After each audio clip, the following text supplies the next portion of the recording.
Welcome to a brand new episode of the Jampack Report today for February. Welcome to a brand new episode of the Jampack Report today for February the 12th of 2020. Of course, my name is Samuel Adams, and this is a daily gaming news podcast meant to bring you the hottest news that you need to know from around the industry. 5 days a week, Monday through Friday on YouTube and podcast services around the world. So if you enjoy the show, maybe you like me, maybe you like gaming news, or potentially all three, then hit that subscribe button on your platform of choice and keep yourself up to date and in the know. But today we have news about E3 2020, including everybody attending the show as far as companies go, and the fact that Geoff Keighley is not. That's a pretty big deal, especially considering this year is such a pivotal year for the trade show itself. On top of that, we will talk in depth about streaming platforms, specifically Project xCloud, as well as a brand new one from Nvidia, of course GeForce Now, that is running into some issues with Activision Blizzard. And of course, we'll talk more about Call of Duty Modern Warfare because this has been a very big leak for number one, or I should say week, but hey, you know, it's been a leaky week. Regardless, let's go ahead and dive into today's top gaming news. First off, Geoff Keighley is skipping E3 2020. Geoff Keighley has announced that he is skipping E3 2020 and will not be producing E3 Coliseum this year. This will be the first time in 25 years that Keighley will not be participating in the famous video game trade show. In a tweet from his personal Twitter account, Keighley announced that he will not be attending this year's Electronic Entertainment Expo. I have made the difficult decision to decline to produce E3 Coliseum. For the first time in 25 years, I will not be participating in E3. It appears the decision was not easy to come for Keighley. I have debated what to say about E3 2020, he said. While I want to support the developers who will showcase their work, I also need to be open and honest with you, the fans, about precisely what to expect from me. I look forward to continuing to support, or to supporting the industry in other ways and at other events in the future, he concluded. Keighley answered further questions people posted on Twitter. When asked what elements of the show factored into his decision, he replied, "A ton of factors. I just don't really feel comfortable participating given what I know about the show as of today." Another user asked if E3 was still viable, considering both Keighley and companies such as Sony are distancing themselves from the event. I think E3 needs to become more digital and global. It's a brand that means a lot to people, but it shouldn't just be a show floor, he replied. E3 Coliseum is the official show arranged by the company behind the larger E3 event.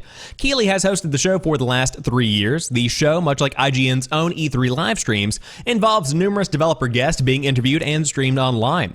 In the years prior, he has attended and worked at E3 in a variety of different forms. Keighley is not the only E3 stalwart to skip this year's show. Sony has once again decided to not attend E3, which is something we talked about on the show a couple of months back. But many of you are saying, why does it matter if Geoff Keighley is ditching E3? It matters in a big way because as the host and creator of the Game Awards and as a long-standing pillar of the gaming industry when it comes to personalities, Keighley's opinion is largely reflective of the overall health of the show itself. Because if somebody as adamant about gaming news, as somebody that is as adamant about video game culture as Keighley is, if they are failing to see the value in attending E3 2020 or E3 going forward, that is certainly going to be an alarming piece of news for those that are higher ups at the ESA, of course, the parent company behind E3, and I think it really is telling of where the show is right now. Specifically, the most interesting statement from this entire debacle here is the fact that he just doesn't feel comfortable participating given what I know about the show as of today. Mr. Keighley, what do you know about the show? Spill the beans. Give me the juice. I need to know what's happening behind the scenes, because if Keighley is dipping, and he's a man who makes money from the show, who gets paid to put on E3 Coliseum, there is obviously some kind of bigger problem going on behind the scenes. However, we now have a list of the entire exhibitor list that is going to be coming to E3, thanks to an entire leak of the list in whole. How's that enhanced security going for you guys? Now that we are firmly in the second month of E3, or excuse me, I should say 2020, this year's E3 does not seem all that far off. The E3 2020 website is primed to launch tomorrow, but an inquisitive Reset Era member spotted a link that redirects to a site with all of the details, including an FAQ and a list of participating companies. Plenty of publishers have already revealed some of their E3 plans, while others, like Sony and Nintendo, will once again not be in attendance. The E3 list is not complete and will keep being updated, so an omission does not mean it won't show up later. But here are what publishers have confirmed they will be at E3 of 2020.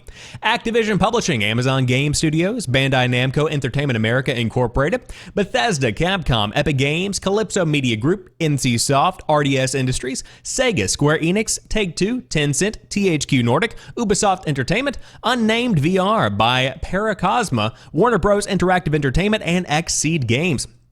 Microsoft is one of the biggest names missing from the list, but Phil Spencer confirmed it would be in attendance back in January, saying that 2020 would be a milestone year for Team Xbox. It will be interesting to see just how it stacks up to last year's E3, which was smaller and more subdued than usual. More developers and publishers have been opting to make their big game announcements directly to fans rather than saving them up for E3 in June, while others now host their own events outside of the show. It's also starting to feel increasingly irrelevant when there is a cavalcade, God, what a word, of game details rushing towards prospective players all the time. Leaks, endless trailers, betas, and early access have all diluted it. Attendees to this year's event might also be a bit concerned with security. In August, it came to light that the ESA, which organizes E3, leaked the personal information of 2,000 industry professionals, which included home phone numbers and addresses. The leak of the official website is not quite at the same level. It's all going to be public information tomorrow, but it also suggests that the ESA still is not very good at keeping details under wraps. To find a link to the WebOps platform that hosts the site, all you need to do is inspect the E3 logo, and you can check back tomorrow to see if more publishers appear on the list. But of course, the event itself takes place June 9th through the 11th of 2020 in LA. So, this is an even bigger piece of news than Mr. Keighley not attending, because it shows a very parsed down list as compared to years past. Now, as the article does say, this list is probably going to grow in number over the coming months as more and more people do RSVP, but it is very shocking to see just how little the show is becoming and how little the impact of the event itself actually is in today's day and age. And I think this PC Gamer article really does hit the nail on the head, and it drives home a point that I've been saying for the past few months. There really isn't a spot for E3 anymore, especially not in the way that it has traditionally been heralded as the go-to location to get news about the gaming industry. Back in the 90s and early 2000s, whenever the internet was still in its infancy in a way and many people weren't paying attention to online forums or online video game news sites, this was the place to look for the next year in gaming. It was almost like looking into a crystal ball and seeing what you would be playing in 6 months' time, in 8 months' time, in 12 months' time. And of course, whenever the new consoles are making their giant grand debuts, E3 was the place to go for that information, for both the person putting out the console as well as the consumer wanting to see what they would be spending their hard-earned money on in a few months, and that really isn't necessary anymore. Especially considering just how immediate access to a fan base is with Twitter and Facebook and Instagram and all these other platforms, you really don't need to have any kind of physical presence at a giant trade show, especially one that charges you a pretty penny to be there. It is much wiser for these creators, for these developers, publishers, whatever they might be, to put on a live stream, to create a set in-house that they can use for future content creation. It makes much more sense financially for them, and it makes more sense overall just because not too many people are dedicating themselves to watching E3 or looking forward to E3. More so, they are keeping an eye on their social media feeds, and that's kind of where we sit today. But that is who is coming to E3 2020 so far, and the official website does go live tomorrow on February the 13th. However, moving away from E3 news, there is a lot to break down in terms of Project xCloud, because Samsung and Microsoft are working together on a premium cloud-based game streaming experience that sounds very much so like Project xCloud is going to be coming to Samsung phones in an official partnership capacity. Samsung announced alongside its new Galaxy S20 and Galaxy Z Flip smartphones, it was teaming up with Microsoft on a cloud-based game streaming service. According to The Verge, this will likely involve Microsoft's xCloud appearing on Samsung offerings. Described by Samsung as just the beginning of its gaming partnership with Xbox, the company announced it was working closely with Microsoft to bring a premium cloud-based game streaming experience to Samsung devices. More info will be provided at a later date this year. In a statement to The Verge, Microsoft said this is one step on its journey to deliver high-quality game streaming to players. We have seen positive feedback from Project xCloud preview participants testing a range of Galaxy devices, and it will only get better as we continue to work closely with Samsung on refining the experience, said Microsoft. It is an exciting time to be working on Project xCloud, and we cannot wait to share more info about our work with Samsung later this year. During the phone reveal, it was also announced that Forza Street was coming to Android and will be first made available on Samsung's Galaxy Store, according to NeoWin. Microsoft outlined its cloud gaming plans at E3 2019 when it revealed Project xCloud, which features the ability for users to stream games from their Xbox One console to Android, and this tech is expected to work with the Xbox Series X as well. The feature went into preview on Android back in October, and 50 new titles were added to the library back in November. In January, D2, of course being Destiny 2, Halo Master Chief Collection, and Civilization 6, among others, were added to preview. And on top of that, we'll talk more about this tidbit about iOS today, but this is interesting because I'm not sure what the approach is going to be. Because if the app is already running on iOS and it just entered preview as of today, then why on earth would they partner with Samsung unless this is going to be something that is natively baked into the, of course, launcher for Samsung phones? If it is natively baked into the hardware out of the box, that's something that I think could be a big possibility. In the same way that you open up any kind of new iPhone and you see the Photos app, the Stocks app, Safari, whatever it might be, you have these apps that are automatically preloaded onto the phone. Xbox game, whatever they want to call it on Samsung, could be loaded directly onto the phone itself, even if they did want to call it Project xCloud or Game Preview or whatever it might be. And so that could be a pretty interesting approach, but my question is, how deep is the partnership going to go? Is it going to limit other types of devices such as iOS, or is it going to be something that just adds a bit more value or perhaps is just baked into the software itself? Again, that's just my question that stands, but to see this technology being adopted on a wider scale, to see big companies like Samsung getting in on what Microsoft is bringing to the table certainly makes me excited because I am somebody who would use this technology. I would love to see the ability to play really high quality games on the go because so much of my workday is spent on the go. During lunch, I would love to dive into the Master Chief Collection or basically any other game on the Xbox and get a couple of games in. Maybe just a 45-minute session of Devil May Cry 5, whatever it might be. To be able to play on the go certainly would enhance my life in a big way. And thankfully, I will get the chance to try because Xbox's cloud streaming beta is finally added to iOS devices, and registration has started now. Microsoft has been doing a bang-up job with Project xCloud, its foray into cloud-powered game streaming. In fact, it is not an unpopular opinion that Xbox is doing better than Google Stadia, and Project xCloud is still in beta and free. Microsoft wants to position itself as a powerhouse in leveraging its Azure cloud technology for game streaming, and these first steps indicate that's a very realistic outcome. However, the beta has been restricted to mobile devices thus far and Android devices at that. That changes today. Microsoft has just opened up registration for iOS devices to join the Project xCloud beta, and of course the registration link is available in the Destructoid article down below.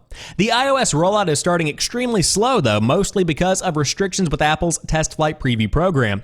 Only 10,000 people will be invited to the preview, and those people will probably be cycled in and out throughout the beta. Also, the only game, I said that very strangely, did I not? Also, I should say, only one game will be included, Halo the Master Chief Collection, due to an App Store policy. Here is what's needed for the Project xCloud beta on iOS. A Microsoft account associated with an Xbox gamer tag, an iPhone or iPad running iOS 13 or higher, and Bluetooth 4.0 or higher, a Bluetooth-enabled Xbox One wireless controller, access to Wi-Fi or mobile data that supports 10 megabits per second down bandwidth. If you meet the criteria and want in, take a shot at registering. Android undoubtedly has it better right now with well over 50 free games for beta participants to play, but Project xCloud on iOS will get there one day, one step at a time. And thankfully, I've been able to actually get into this iOS beta. I signed up as soon as I saw the news drop, and now I have access to Halo the Master Chief Collection on my iPhone 11. So guess what I'm going to be doing during lunch tomorrow? But no, seriously, if you buy a phone clip on Amazon, which generally run around $5, you can have something that competes directly with Google Stadia. And keep in mind, Google Stadia, a product that is fully launched and out in the wild, It still isn't available on iOS. Microsoft literally got there faster than Google. I cannot believe that I'm saying those words. But I'm excited to see how well things run. I have not had a chance to give it a shot, but I will be sure to let you guys know as soon as I dive in and get a couple of rounds in on the Master Chief Collection. Who knows? I might start a work playthrough of the Halo series. That would be pretty fun, would it not? But speaking of game streaming, Activision Blizzard has removed games from GeForce Now. NVIDIA's GeForce Now streaming service exited beta last week with hundreds of games, but users will still find some of the titles they may have been playing have suddenly been removed. Activision Blizzard abruptly removed all of its games, like Overwatch and World of Warcraft, from the service yesterday with no real explanation. The news comes from an NVIDIA representative in GeForce Now's official forum. The rep said, and wrote, per their request, please be advised Activision Blizzard games will be removed from the service.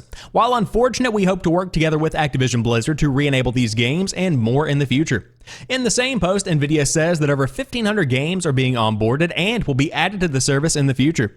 If you purchase the Activision Blizzard games, you can still play them, just not through GeForce Now. This shift away from GeForce Now comes on the heels of Activision Blizzard inking a deal with Google to exclusively stream esports matches for Overwatch League and Call of Duty League. And of course, they have reached out to Activision Blizzard for a statement on GeForce Now. I'm not sure Andrew Rayner at Game Informer understands why would you mention Google and YouTube? You're not even backlinking into the site. You're just putting in an irrelevant fact. That one threw me off. This is a complicated issue because Activision Blizzard is generally very tight with where they want their games to be available at. They have a lot of deals made with a lot of different platforms that make exclusivity kind of a big thing for them. Now, off the top of my head, I don't know of any restrictions that would keep their games from being played unless they are working on inking a deal with another platform or alternatively have their own platform coming with that kind of functionality in mind, which I don't think would be a wise move, especially considering how well GeForce Now seems to be doing in the public eye. However, hopefully this will be remedied, but GeForce Now is certainly a force to be reckoned with a ton of games coming to the service, and on top of that, as I said, a pretty good positive first impression run from the general gaming community. So that's exciting to see, but if you do want to dive in and give it a shot, this is a bit different from something on the Xbox platform Project xCloud or on Google Stadia, because essentially this is streaming games that you buy on whatever platform you might play them on. It can be on Battle.net, it can be on Steam, it can be on the Epic Games Store, it can be on Origin. It doesn't matter, it's just streaming the games to you. So that's neat. It isn't tied down to a specific launcher. But excited to see where streaming goes in the future, whether it be on a Samsung phone, in general, on Project xCloud, or on a different service entirely. Very excited about the future of mobile gaming, thanks to the cloud up above. You know, 10 years ago, I'd be like, thanks to the cloud, like I'm worshiping some kind of entity. Call of Duty developer apologizes for Modern Warfare's massive patches. Thank God, because it was just absolutely abysmal. Call of Duty Modern Warfare's title updates are getting a little out of hand. The last one clocked in at between 51 gigs on PS4 and 68 on PC and Xbox One. That may not be larger than the game itself, 130 gigs. But with a 53 gigabyte update 2 weeks ago, followed by an even larger one now, plenty of players are grumbling as to why these patches have to be so freaking large, even if this one is kicking off the game's Season 2 of content. Yesterday, Infinity Ward production developer Paul Hale apologized in a multi-part Twitter explanation for the size of the update. He said the maintenance on this one He said the maintenance this one supplies, should keep the game's overall disk footprint down. We are also taking this opportunity to set up the data for better overall management to try and keep future updates from being this large, even during a season rollout, Hale said. I am very conscious of the overall size of Modern Warfare, and we are doing what we can to minimize this for everyone, he added. That was still cold comfort to Call of Duty fans with less than state-of-the-art connections, bandwidth cap concerns, or console hard drives with room enough for plenty of full-size titles, but not enough for this kind of patch. Someone posted this screenshot from an unnamed university's IT department, which attributed a multi-campus network slowdown to the Call of Duty update. It shot at the top of the Modern Warfare subreddit. The February 11th full patch notes list updates to the playlist, 2 new weapons, plus a new operator, along with a raft of rebalances, adjustments, and other fixes. And of course, Ghost was seen in Season 2's in-game cinematic. There are rumors of a new Battle Royale mode that we're talking about, of course, on yesterday's show, but plenty of new content is coming to Modern Warfare, and I think a good bit is baked into this giant patch, specifically, I would say, the Battle Royale mode itself, if I did have to guess. So, this is essentially preparing for the future. They're trying to cut back on the size of these giant patches, which is something that really does need to happen. As I said yesterday, I have a 1TB PlayStation 4 Pro and a 1TB Xbox One X. I shouldn't have to worry about the fact that these patches are so huge that it's taking up a tenth of my terabyte hard drive, minimally. Actually, now with the base game and tons of patches, probably close to about a fifth of it. That's ridiculous.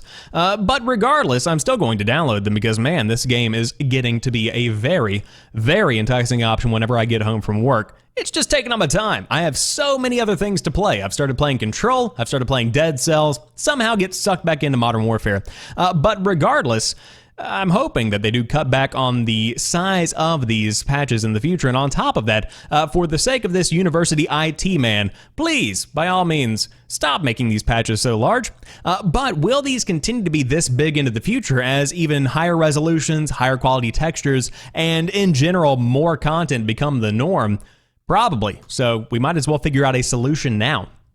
However, speaking of Modern Warfare, of course, yesterday we talked about the Battle Royale mode. It has since been somewhat revealed / leaked that the official title of it is Warzone, and now we know what the menu itself looks like. A user on Reddit has shared that Call of Duty Modern Warfare game glitched for them after leaving a lobby and took them into the Warzone lobby, which is the rumored Battle Royale mode for Call of Duty Modern Warfare. Here is the main image, which has all of the options locked during a training mode. And of course, as you can see, that's pretty much what the menu looks like, but there are options for weapons, operators, and barracks inside of the Warzone menu per the above image. Another image shows that Warzone will have drop kits that players can edit before the matches start, which are essentially your custom classes. With Season 2's update in Modern Warfare, Infinity Ward added a classified mode to Modern Warfare's main menu, alongside an in-game cinematic for Season 2 that teases the overview for Battle Royale. Late last night, a user on Reddit shared the image of key art on Call of Duty Warzone, which has been copyrighted by Activision across social media. So that's pretty much all but confirmed to be the name of the game itself, or at least the game mode. Now, this all makes sense because drop kits obviously different from create a class because you probably aren't going to be able to drop in with a fully decked out kit. You are going to have to go around and find weapons, find drops, etc. So a drop kit could be a custom knife, a custom skin, maybe some kind of perk, if you will. Depends on how they decide to go about the, of course, Battle Royale mode. But I would go ahead and expect some kind of definitive news to come by the end of the week, because this is leakier than a boat that's hit the side of an iceberg. Did I just make a Titanic joke? I very well could have.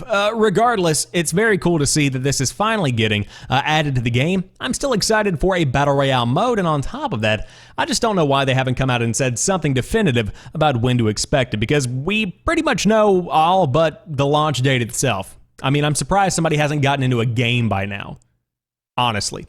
But that rounds out today's episode of the Jampack Report. If you enjoyed this one, be sure to drop me a like down below if you are watching on YouTube, or if you are on podcast services, be sure to subscribe to the show and leave a review on your platform of choice. But until tomorrow, you guys have a good one. I'll talk to you soon, and peace.